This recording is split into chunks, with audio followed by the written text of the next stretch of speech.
It's the Playhouse Podcast with Kat and JJ. Can't believe it. I missed everything. Missed the show? What am I going to do? Check out the Daily Podcast. Imagine living by yourself for 25 years. We were talking about it this morning, like people that just are okay with living by themselves. Got a call from Brittany, whose dad has been alone for 25 years, and apparently he's super cool with it. You got to hear this coming up in a couple of seconds. Here comes the podcast. What terrified you as a kid, Kat, as we're in this season of, we think it's really, really funny to put up anything in your yard, and then when a little kid comes by, it scares the hell. Now, have you seen, it doesn't have to be like Halloween-y, right? No, Okay. but what terrified you as a kid? We're in that season. We're in that mode right now where, like, making somebody scared to death is funny. Yeah. What terrified you as a child? Getting my period at school. Ooh. I was not ready for that. Period. Did that scare you? Boo. Yeah. It was just something that I didn't think about often, just like kind of around that time. I'm like, oh my gosh, like my life would be over, you know? And I always tell Liam, if you see a girl and she happens to have it and maybe she doesn't know, walk up to her, whisper in her ear, say, take my sweatshirt. Do you have your period? Do you have your period? I see your period right now. Don't do that. Hey, don't do that. Ask a girl if she has her period. If it's obvious, say, listen, there's something on your pants. Here's a sweatshirt. Put it around your waist. And his whole concern was, when I had this conversation, it was a couple of years ago, I said, girls are going to start, developing into women. And if this happens, like, you got to be a good guy. And he's like, but what if it's one of my nice sweatshirts? I said, then I'll get you another nice sweatshirt, okay? Then she should have to pay for it. Absolutely not. Why? Sure. Because something her body does. Well, if you're a nice enough guy, involuntarily. if you're a nice enough, listen, just because you let me borrow your car, I don't get to keep your car. If I wreck it, then what? That's Do I have to pay for it? It's a sweatshirt. Yeah, I'm just going to say what if it's Patagonia, though? My kid was a prince. Odds are it was from Once Upon a Child. So I just said it's what you got to do. But yeah, that was one of my biggest fears. So mine was a guy named Victor who lived in our neighborhood. Now, we've all seen Home Alone, right? You know, the old guy that puts the salt on the... Yeah.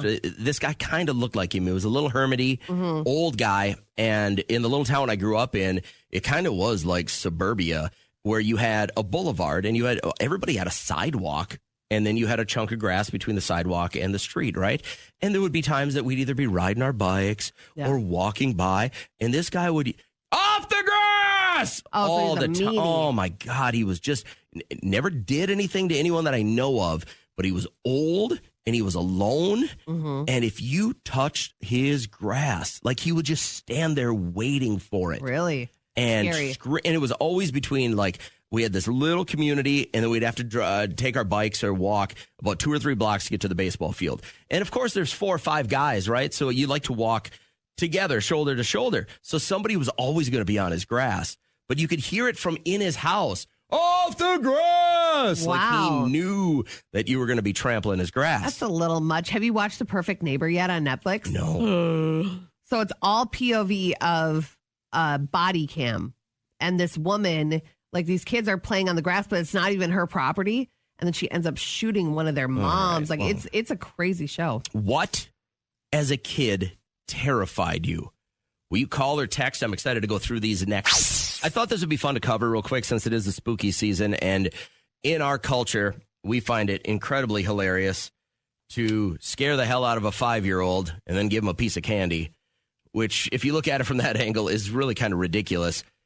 When I was maybe 14 or 15, kind of at that point where you weren't going to go trick-or-treating much anymore, my friend Tom, they had this nice long driveway, and his parents always did Halloween up really, really big. And they had one of those caskets. Yeah. And it was just there for decoration, but we thought it'd be funny to hide in it and then jump out at the little kids. And parents get pissed when you do that, right? Like, you're not supposed to scare a little kid, but the whole season is around scaring people. So I thought, well, what actually frightened you as a child? And yours had more to do with the lady parts. Yeah, just not as a child, but like as a preteen, a teen, get my period at school, it would have just ended my life. It would have been. Did it happen? There was there's always those folklores of somebody's cousin's sister's friend's best friend's neighbor who had her period at school and got up and it was all over the chair, and then she had to move to like Siberia.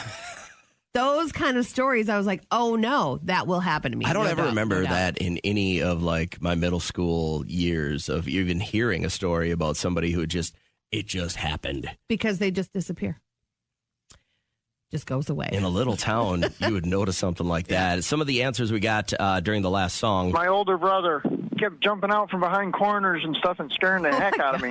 Dark basement. Well, it's still my fear today. Horses terrified me. Oh, it's weird, man, but there was a grocery store that I used to go to with my mom, and when you go to the bathroom, it was down this hallway, and there was like a giant sign of a wiener dog that was hanging there, and I don't know what it was, but I don't know, man. It just used to scare the hell out of me. Clowns. I wasn't good with horror movies. What's the one with Freddy Krueger? The Gremlins from the Gremlins movies. Playing hide and seek at night in my uncle's cornfield. This is a good list. The one that got me was the grocery store one. I grew up in such a small town that the grocery store was in an older building, and you had to go down this long hallway and then go up the stairs, and they had their like management offices up there, and that was the only bathroom you could use. Really? And it seemed like you were just out of your element. Like, it just, as soon as he said that, hold like it? that, well, no, like you're a little kid, you got to poo. Yeah. And you're like, oh my God, I'm in the middle of nowhere. My mom's getting eggs and bread, and I may never come back from this. It just, like, that one caught me. I think as an adult, one of the scariest things is to check your bank account. Like, I check it sometimes twice a day, but just to like have all your money gone, you know, like if that were to happen, oh, how frightening. You're not at this point, but you're going to get there. The scariest thing for me right now is my 18-year-old son who has a car that's pretty reliable, but is now having some issues.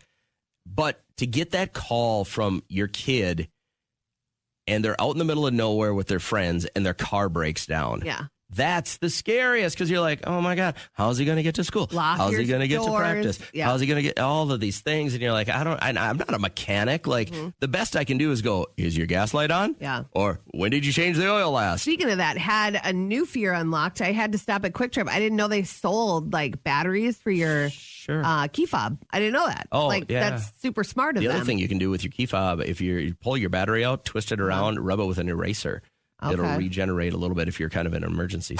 Bingo! How fun! Last week, someone lost an eye at bingo. Bingo! Bingo what bingo? Bingo! Bingo! Listener Bingo works this way. Kat and I each look for a great story from you, but you got to fit one of the following two criteria. Are you somebody listening who has had success thrifting? Like, you know what to look for. You made money somehow. This mom in California bought an old Scream mask, you know, ghost face. Yeah. Okay, so she didn't really think much of it. I put it on an eBay auction starting at 99 cents because A, I don't know about these things, and B, I'm not here to price gouge. And within 30 minutes, it went from 99 cents to $405. Dang. And with an hour left of auction, it jumped to $700. And the winning bid was $780. Whoa, what makes this one so expensive? It was like before they were put out in circulation. It was like one of the, you know, the Like it was test from the ones. set? Yeah, no, it was like a test one, and then before they even made the original mold or whatever. So it was obviously worth some money, and other people out there had an eye for it. Who so knows that kind of stuff? I don't know All right, so you want to find anyone listening who has made money thrifting in like a some big way. score thrifting. I'm on the hunt for anyone listening who gets to dress like a little kid for their like adult life. Yeah. I was told that Friday. They're like, you have such a nice shirt on.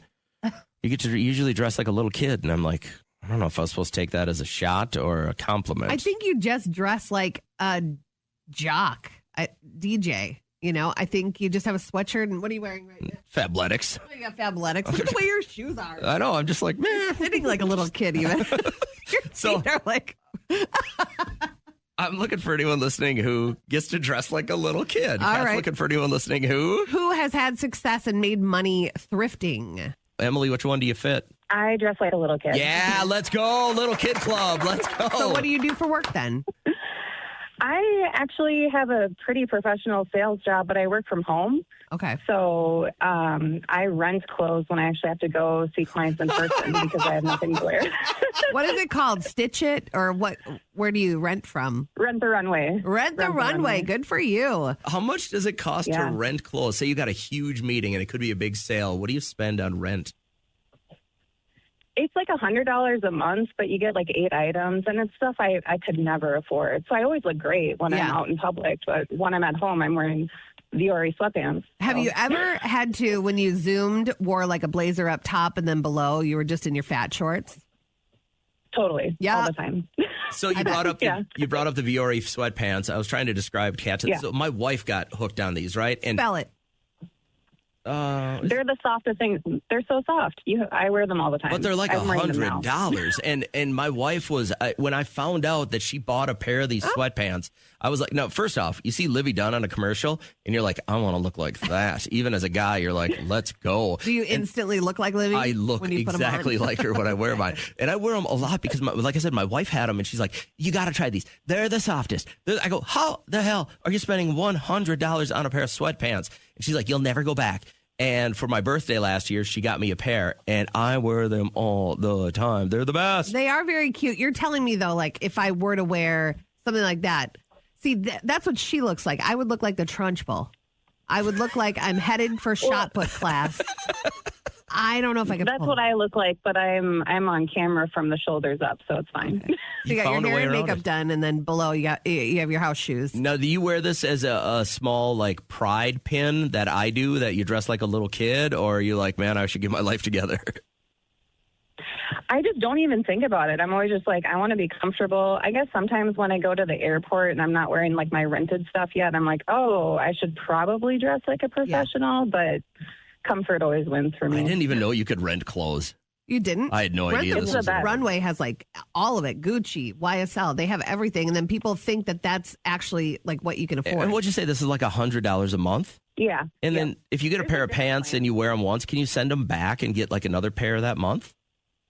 Yeah. Yeah. And then you never have to do laundry. Yeah. You rent the Runway. You have to send it back after you wear it. I get that, but that's like crazy. So for $1,200 a year, you've got an expensive wardrobe that you can wear to any of your sales things. That is pretty cool. Yeah. Yeah, totally. And the rest of it is just sweatpants and hoodies.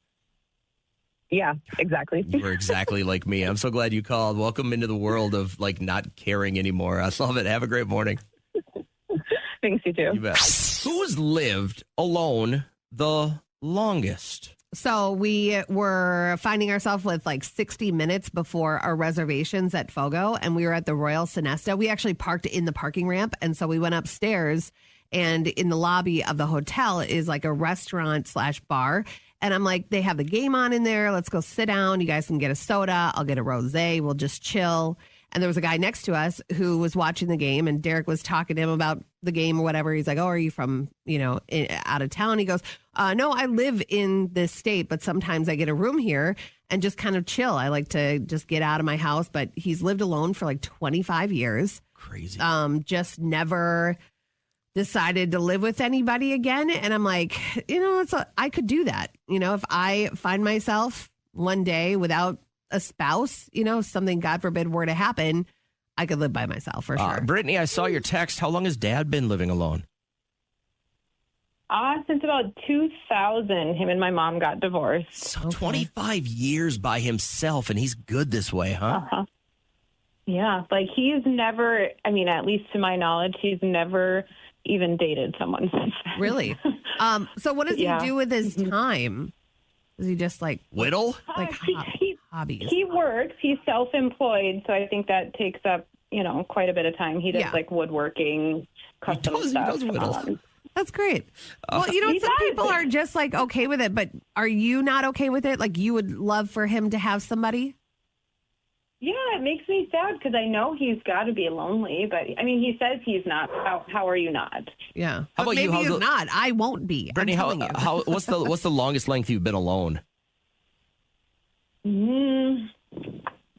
Probably just like a couple of years, really. Okay. Even that at this point gives me anxiety. When I hear about people, like I just, all the voices start settling in if I don't have somebody to talk to. Like it's okay. Well, I should clarify. I lived alone with children, so okay. Well, yeah. So that's not really alone, right? Yeah, and then you've got a purpose too. You know what I mean? But like, let's say your kids are out of the house, and like I'm not looking that far down the road that like if Trish goes before I do, like I'll start dating again. But I'll have to have something to occupy my time. Like sitting at home alone is going to be, I'll be checked out early. You'll have to be like this guy that we were talking to, 25 years, and then he gets out of the house, and then he'll go and do this, and he does whatever he wants. Is there an appeal to you? Brittany, how about this? Would you just go to a hotel in Minneapolis and hang out for a day? And like that to me I don't think that sounds fun at all. But that's you. No, I have social anxiety, and so no. Yeah, I got a big FOMO thing going on. Like, so I you need could to be never around go to people. Quick Trip and get some food and sit at the window by yourself and eat your food. No, I would rather sit in my car in the parking lot. Same. Kat apparently has no shame. She will do this kind of stuff by herself. She'll go to movies by herself. But I didn't have my car. My car was getting fixed. It was like people were under it, doing the oil, doing all that stuff. I did not have a car to sit in. I looked through the window and watched them changing the oil instead of sitting by myself at a gas station eating something off the roller. Whatever. That's a different lifestyle. Well, and you don't anticipate Dad finding anyone, huh? I don't think so. I told him I was going to put him on like Farmers Only or one of those baby apps, and he said Don't do absolutely it. not. Well, hey, thanks for checking in. Tell Dad to hang in there. I appreciate this. I hope you have a great day today. Tuesday morning, we've got more Maroon 5 tickets for you right away, though. 6:05. We'll open the show. We'll send you to the concert, but you got to get up early. So grab a cup of coffee and make that happen as we wrap up the podcast now. Went to Fogo. Fancy place, right? Did you know that they do brunch and lunch? It's not just dinner.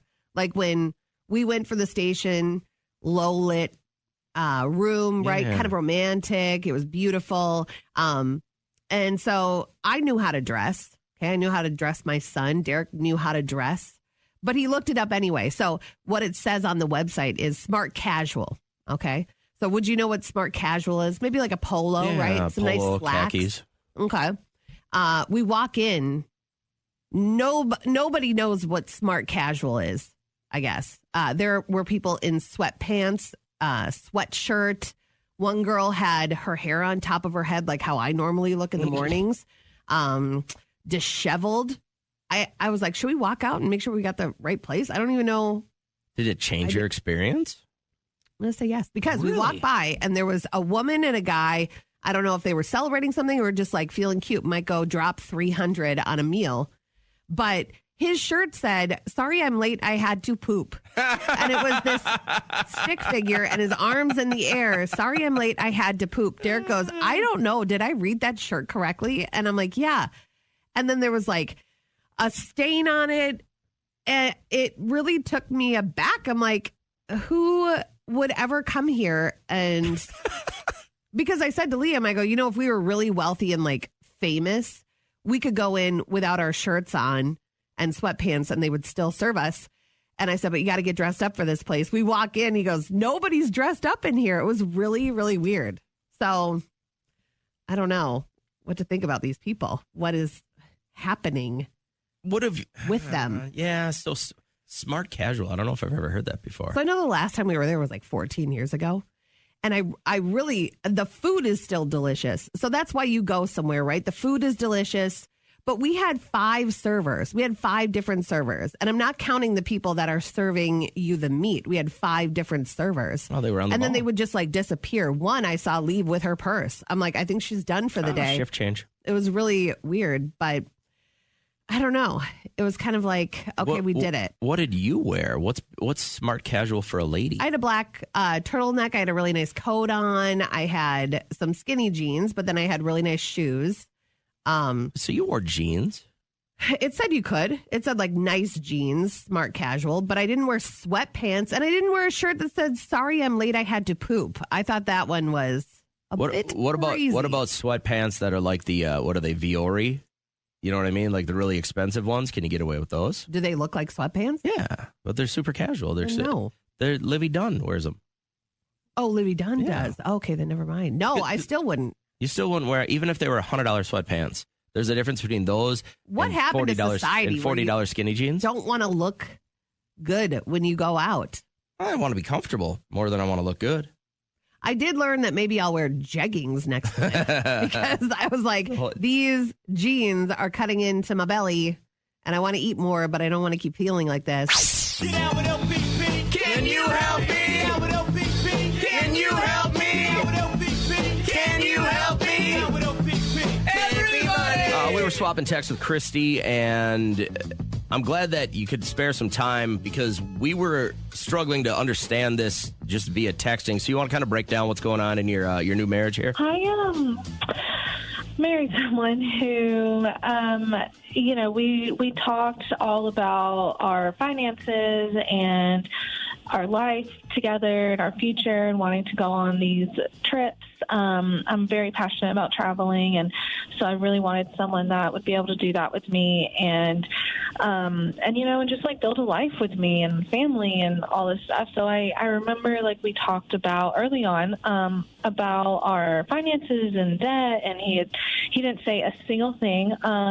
Recently we met with our money manager, and all of a sudden it just kind of came out that he actually had a whole lot of student loans. Like, what's a whole lot? He said it was $55,000. Oh my God! That's not that steep for a lot of people. That's a lot of money, though. And then with you have interest on top of it. That's exactly not good. Yeah, and on top of that, like that's not even all. Like he mentioned that he also had medical bills, like $75,000 in medical bills from college. Holy and so balls. I mean, on top of the 55, like that's a lot, and it's a lot to not mention to somebody before you go into this thing. At least give you a heads up, and you're confident that you had the open conversation. Like, do you have any debt? Like the question went like that. Yes, like absolutely. I'm very like adamant on I want someone that is stable, and we were going to have this life where we lived comfortably, and so I absolutely asked him. But like, now you're married. What's your debt like? Now you're married. What's your debt? Like, this is your debt.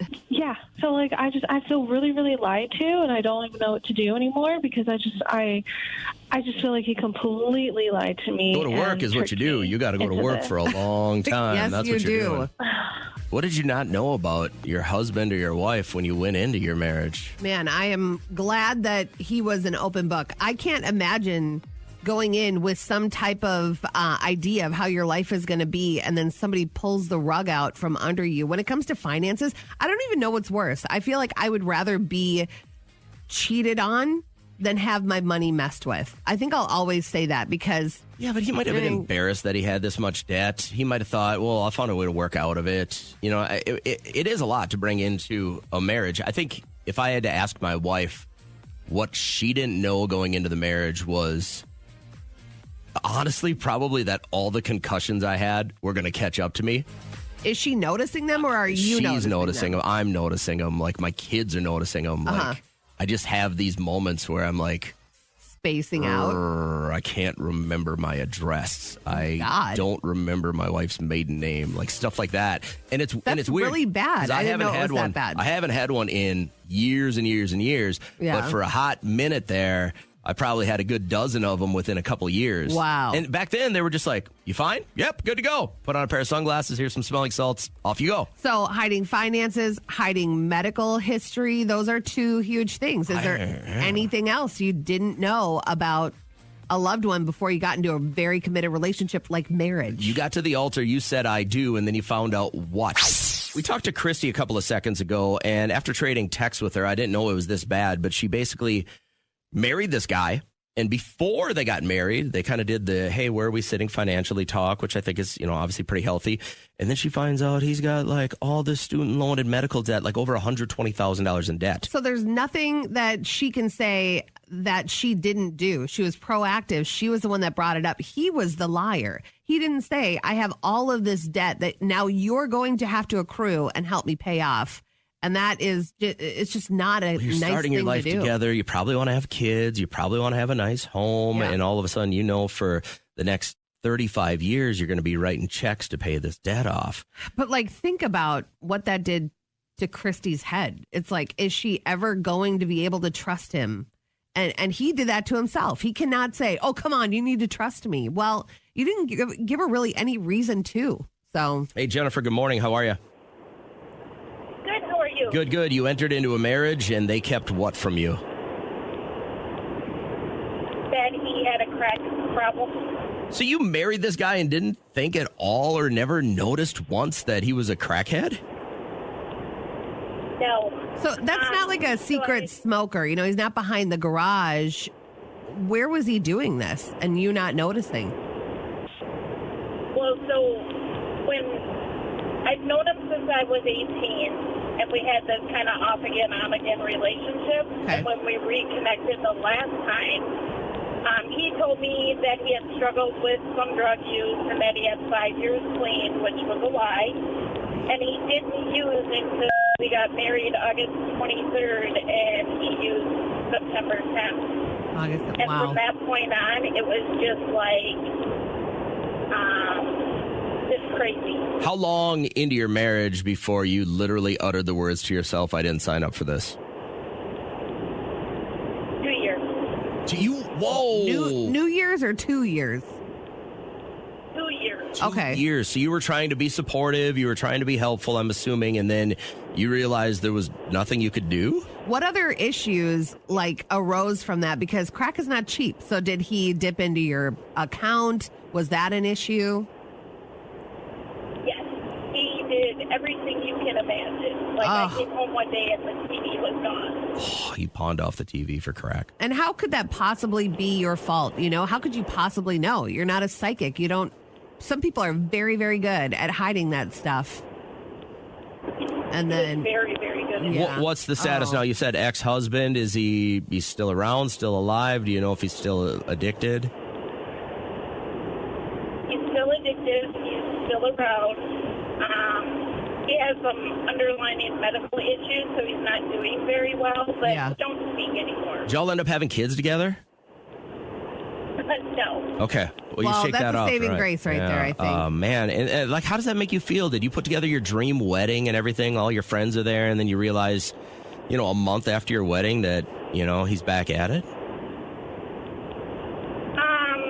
It was horrible. And I lied to a lot of people that I loved about it for about 2 years. Yeah. And finally, one day I was just like, I've had enough. And that's totally normal. You just don't want people to be in your business or know that you're going through something. It's kind of a shameful thing. How did they handle it? They didn't do I told you so or anything like that. They were kind to you about it? My mom was, I told you so. But everybody else was very kind about it. That's good. Is this kind of messed up your faith or your trust in your next relationships, though? I mean, I'm assuming you go into it pretty haphazardly.